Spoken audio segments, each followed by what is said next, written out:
હજી પેટ્રોલ નથી ભરાયું, એવડી લાંબી લાઈને? ના તમે ઉભા રહ્યો, એવું હોય તો ટિફિન આપી જાવ તમને. હા લાલિયા ક્યાં હો? ફટાફટ ઘરે આવતો રે, પેટ્રોલ ના સમાચાર ન થાય પડતે.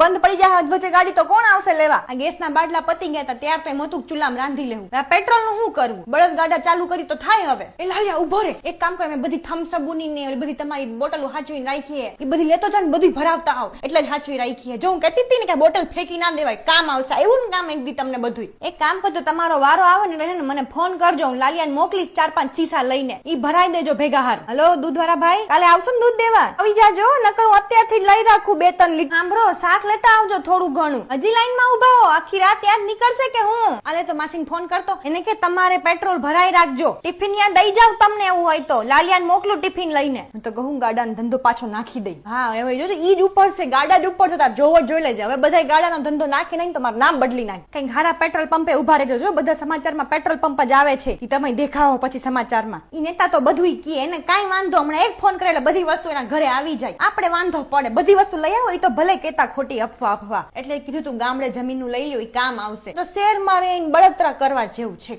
વારો આવ્યો કે નહીં? બહુ કહી તમે તો. પણ લાવો મારી વાત કરાવો ભાઈ, યાર હું વાત કરું કે અમારા ઘરના હે આવા દે તમને. લાવો ફોન દો, હું વાત કરું.